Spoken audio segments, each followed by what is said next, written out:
où est-ce qu'on trouve les ressources pour pouvoir rembourser une dette? Comment, en gros, on va réussir à calibrer cette dette? Alors, on a pris le point sous l'angle du droit de faire et de la possibilité de faire. Le droit de faire, il va s'appuyer essentiellement sur les ressources de l'entreprise, sur les ressources comptables. Alors, c'est un peu technique, mais enfin, la cible que vous allez acquérir, c'est une structure qui va générer du bénéfice. C'est avec ce bénéfice que vous allez rembourser, que vous allez pouvoir payer un dividende, qui va lui pouvoir rembourser la dette que vous aurez, que votre holding aura souscrite. Le résultat de la société qui nous intéresse, ça va être celui qui va être généré chaque année, les capacités de l'entreprise à générer un résultat chaque année. Ça peut aussi être les réserves dites distribuables qui sont disponibles dans les comptes de l'entreprise. Donc ça, c'est un point qu'il faut vérifier. C'est-à-dire que quand vous vous intéressez à une entreprise, intéressez-vous à la structure de ses capitaux propres, puisque c'est dans ces capitaux propres que vous allez trouver les réserves qui sont disponibles et que vous pourrez distribuer une année où finalement les choses ne se seront pas passées comme prévu. Il y a une crise qui sera passée par là et vous aurez ce matelas qui vous permettra de distribuer un dividende sans avoir généré un résultat, pourquoi pas sur l'année, voire même avoir généré une perte. Donc ça, c'est un point qu'il faut absolument vérifier. Donc un objectif de rentabilité minimum qui permet de remonter un dividende parce que en fait tout le montage, le banquier va regarder ça et tout le montage va quand même être axé sur la capacité annuelle de l'entreprise à générer cette rentabilité. La possibilité de faire, alors là on rentre dans l'aspect liquide, dans la trésorerie. Si vous pouvez très bien en effet avoir un résultat positif comptable, et pour autant ne pas disposer de liquidité, parce que vous en aurez fait autre chose, on verra tout à l'heure ce qu'on peut en faire. Mais l'entreprise fonctionne, pour fonctionner elle a besoin de moyens, et le résultat net ne correspond pas à la trésorerie dégagée chaque année. Donc il faudra toujours avoir un œil sur l'aspect comptable des réserves, et un œil sur votre trésorerie, qui est le nerf de la guerre, parce qu'en général les entreprises, quand elles connaissent des difficultés, c'est qu'il y a un problème au niveau de la trésorerie. Ça, c'est un point très important. Parce qu'on a compris que c'était un système de vase communicant, les montages de reprise d'entreprise, c'est-à-dire on crée un holding qui va se porter acquéreur des titres de la cible. La cible étant le joli nom qu'on donne à toutes les entreprises que le repreneur convoite. On a compris que le modèle financier, il est toujours le même, c'est-à-dire qu'on loge une dette dans un holding, rajouté au fonds propre, fait le prix du titre. Et que, évidemment, comme Pascal Valenchon, le banquier d'aujourd'hui, nous l'explique, il va falloir lui rembourser sa dette. Bon, puisqu'il nous le demande, on va le faire, et qu'on a à peu près compris que c'est en remontant des bénéfices, des fameux dividendes, chaque année vers le holding, que le holding va pouvoir rembourser sa dette. On est bien d'accord pour dire que si la cible n'est pas rentable et n'est pas capable de remonter des dividendes, le système tombe à l'eau.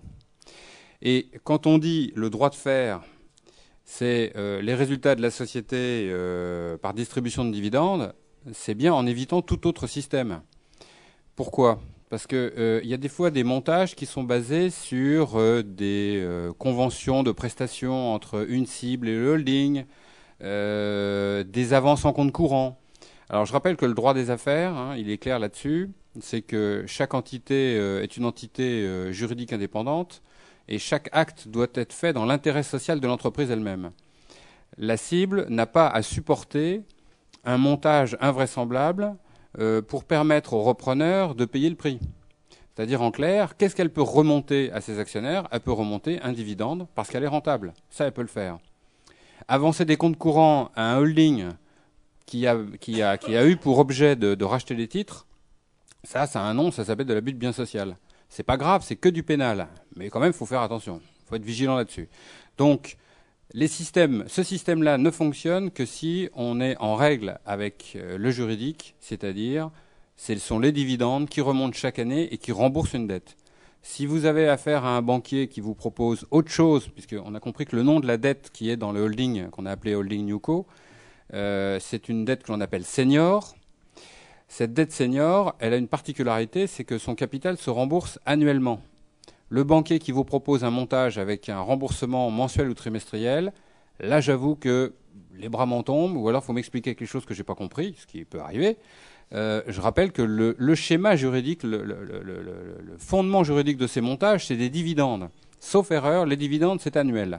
Donc, monsieur le banquier, si vous me proposez autre chose qu'un remboursement annuel du capital, là, j'avoue que je ne comprends pas. Voilà. Ça met en évidence une chose, c'est qu'on a intérêt à vraiment bien s'entourer quand on commence à travailler sur ce genre de projet. Le banquier est un allié, mais ça peut être aussi un ennemi, parce que vient de dire Franck Touhaud. Attention à la qualité de la personne qui est en face de vous. Alors, juste un point par rapport à ça, c'est vrai que Franck a raison d'insister là-dessus. Vous pouvez être face à une entreprise qui dispose d'une trésorerie importante. Cette trésorerie, elle va augmenter le prix de l'entreprise, puisqu'elle appartient à l'entreprise. Et le cédant va vous vendre l'entreprise avec la trésorerie de dedans. Donc vous allez lui payer un prix qui sera la valeur des titres de l'entreprise auquel vous allez ajouter le montant de la trésorerie. Ça va évidemment augmenter votre prix. Comment financer cette augmentation de prix qui finalement n'est pas liée à l'entreprise elle-même, c'est du cash qui est là, qui est inerte. À ce moment-là, vous pouvez utiliser ce cash, mais comme le dit Franck, pour pouvoir l'utiliser, il faut être propriétaire de l'entreprise. Donc dans ce cas-là, vous demandez à la banque qu'elle vous mette en place un prêt relais au niveau du holding. Et une fois que vous aurez fait l'acquisition, quand je dis une fois, c'est dès que vous pouvez faire une assemblée générale, vous votez un dividende qui remontera le cash et qui vous permettra de rembourser le prêt relais dans les mois qui suivent. On peut continuer comme sur le sujet de la trésorerie pour un petit clin d'œil pour monsieur, ce que vient de dire Pascal.